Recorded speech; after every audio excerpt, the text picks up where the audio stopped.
Hello everyone. आज का हमारा जो टॉपिक है, जो सुश्रुत सूत्र स्थान है, उसका हम 23वां अध्याय पढ़ रहे हैं। कृत अकृत विधि जो अध्याय है उसको।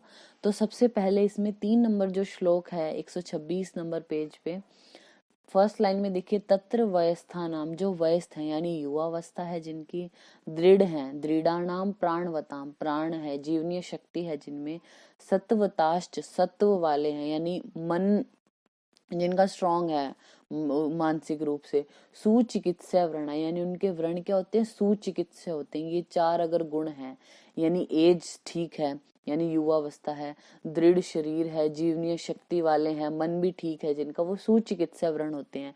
ऐसे पुरुष यानी जिनमें ये चारों गुण है, उनके व्रण होते हैं सुख साध्य, सुख रोपणीय होते हैं।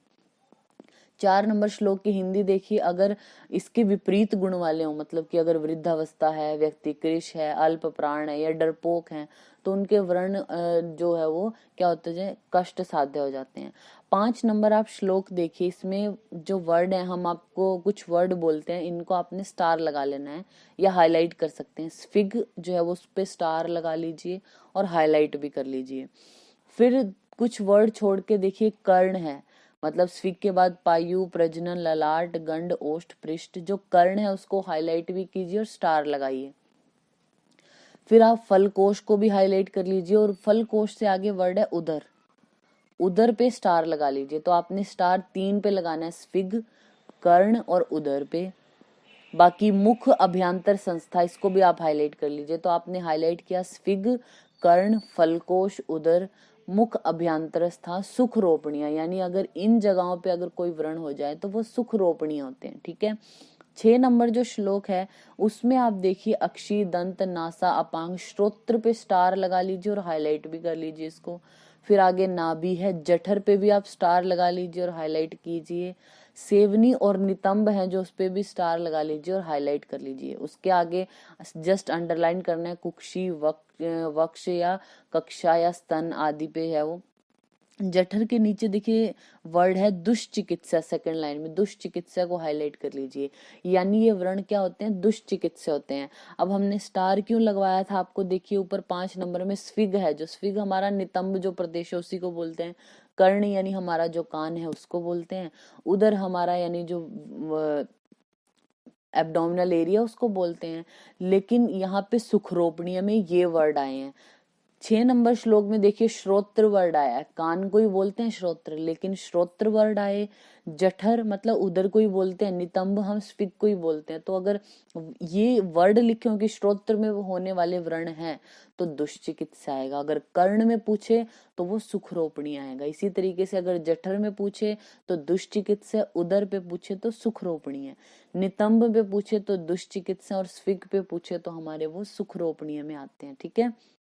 फिर 7 नंबर जो श्लोक है इंपॉर्टेंट है, इसकी फर्स्ट लाइन आप हाईलाइट कर लीजिए।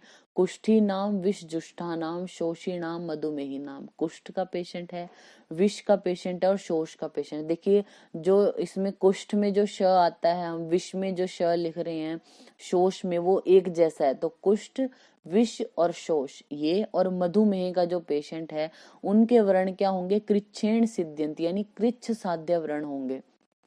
जहां पे कुष्ठ लिखा उसके आगे लिख लीजिए कृच्छ साध्य। कुष्ठ, विष, शोष और मधुमेह के जो व्रण है वो होते हैं हमारे कृच्छ साध्य। 8 नंबर श्लोक के जो फर्स्ट वर्ड है उनको हाईलाइट कर लीजिए, अवपाटिका, निरुद्ध प्रकश और सनिरुद्ध गुद, इनको हाईलाइट कर लीजिए। अवपाटिका, निरुद्ध प्रकश, सन्निरुद्ध गुद। फिर 1-2 वर्ड छोड़ के देखिए, प्रतिशाय वर्ड लिखा है उसको हाईलाइट कर लीजिए। फिर 2 वर्ड छोड़ के लिखा है प्रमेही नाम, उसको हाईलाइट कर लीजिए। तो आपको 8 नंबर श्लोक में क्या याद रखना है, अवपाटिका, निरुद्ध प्रकश और सन्निरुद्ध गुद, प्रतिशाय और प्रमेह, इनके व्रण होते हैं। लास्ट वर्ड देखिए 8 का, याप्य, याप्य को बॉक्स पे बंद कर लीजिए। अब तक आपने क्या पढ़ा, सबसे पहले कि जो हमारे सुख रोपणीय हैं यानी जिनके व्रण है जो, वो सुख साध्य किनके होते हैं, जो युवा हैं, दृढ़ हैं, प्राणवता और सत्व वाले हैं। इससे अपोजिट होंगे तो कष्ट साध्य है। 5 में आपने पढ़ा स्फिग पे होने वाले, कर्ण में होने वाले और जो उदर है या मुख्य अभ्यंतर या फल कोश पर सुख रोपणीय होते हैं। श्रोत्र, जठर और नितंब पर दुष्चिकित्सा, कुष्ठ के, विष के और शोष या मधुमेह के जो व्रण है वो कृच्छ साध्य होते हैं, और अपाटिका, निरुद्ध, प्रकर्ष, निरुद्ध, गुद, प्रतिशाय और प्रमेह इनके होते हैं याप्य। फिर बात करते हैं हमारा 12 नंबर जो श्लोक है असाध्य व्रण की, यहाँ पे बात की गई है। तो अतः ऊर्ध्वम असाध्यान वक्षाम है, मांस पिंडवत उद्गताम को हाईलाइट कर लीजिए, यानी जो व्रण मांस के पिंड के समान ऊंचा उठा हुआ है वो। और इसी लाइन में लास्ट वर्ड अश्व अपानवद उद्वृत ओष्ठा, जो अश्व है यानी घोड़ी है उसका जो भगोष्ठ है उसके समान जिसके किनारे ऊंचे उठे हुए हैं, ऐसा व्रण 2 नंबर लगा लीजिए उस पे। फिर है गो श्रृंगवत उन्नत मृदु माश प्ररोह, ये 3 आपको वर्ड जो वो हाईलाइट करने और याद रखने। असाध्य कौन से होंगे?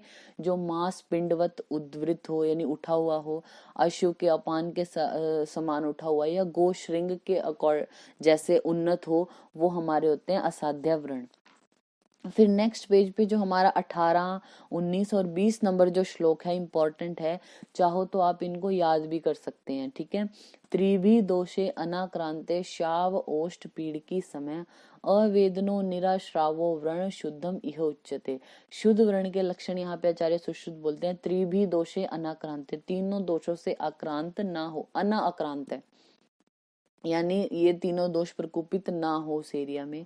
श्याव ओष्ठ पीड़ की समय, श्याव ओष्ठ यानी जो किनारे हैं वो श्याव वर्ण के हो, और पीड़ की समय यानी ग्रेनुलेशन टिश्यू दिखाई दे। अवेदनो, वेदना ना हो, निराश्रावो, कोई श्राव ना हो वहां से, उसको हम बोलते हैं शुद्ध व्रण है ये। 19 नंबर श्लोक में देखिए कपोत व्रण प्रतिमा, यानी कबूतर के वर्ण का जो है वो जैसा होगा। यस्य अंत क्लेद वर्जिता, उसके अंदर जो है वो क्लेद आदि है जो यानी श्राव आदि नहीं है। स्थिर चिपिटिका वंतो रोहिती तमादिशित, जो हीलिंग की प्रोसेस में है, अभी हील नहीं हुआ लेकिन हीलिंग की प्रोसेस में है, उसके लिए बोला है कपोत वर्ण प्रतिमा। इससे आपको किस तरीके से क्वेश्चन पूछेंगे? आपको पूछेंगे कि कपोत वर्ण प्रतिमा लक्षण है, ऑप्शन में होगा शुद्ध व्रण का, रूढ़ व्रण का, रोहित व्रण का, या किस तरीके से। तो जो हीलिंग हो रही है जिनकी जो रोहित व्रण है उसका होता है कपोत वर्ण प्रतिमा। फिर हमारा नेक्स्ट आता है श्लोक नंबर रूढ़ वर्तमानी, जिसके जो वर्त में है किनारे हैं वो रूढ़ हो गए हैं, भर गए हैं। अग्रंथि, ग्रंथि ना हो। अशूनम अरुजम, ना तो शून यानी शोथ ना हो और रुजा ना हो। त्वक सवर्णम, त्वचा के जैसा कलर हो गया हो। समतलम सम्यक रूढ़ विनिर्दे, उसको हील्ड बोलते हैं यानी हीलिंग हो गई है। तो आपको ये अगर श्लोक याद रखोगे तो ज्यादा चांसेस है कि आप आंसर इसका ठीक ही लगाओगे, यानी अच्छे से याद रहता है, ठीक है। फिर जो विमर्श है हमारा उसमें नीचे से 4th लाइन में देखिए यहाँ पे लिखा है अन्य लक्षण जैसे जीवा तालाबो मृदु स्निग्ध, इसको हाईलाइट कर लीजिए। जीवा तालाबो मृदु स्निग्ध लक्षण विगत वेदना सुव्यवस्थित निराश्रावश्चेती शुद्ध व्रणों। आचार्य सुश्रुत जो है वो चिकित्सा स्थान में भी ये शुद्ध व्रण की डेफिनेशन बताएंगे, वहां पे उन्होंने शुद्ध व्रण के लिए क्या बोला है कि जीवा तालाब। आपसे पूछेंगे जीवा तालाब जो ये हमारा लक्षण है ये कौन से व्रण का है, तो शुद्ध व्रण के बारे में बोला है। कपोत व्रण प्रतिमा हमारा रोहित व्रण है, त्वचा के जैसा वर्ण हो तो रूढ़ व्रण होगा। तो ये हमारा जो है वो चैप्टर 23 है जो वो कंप्लीट होता है।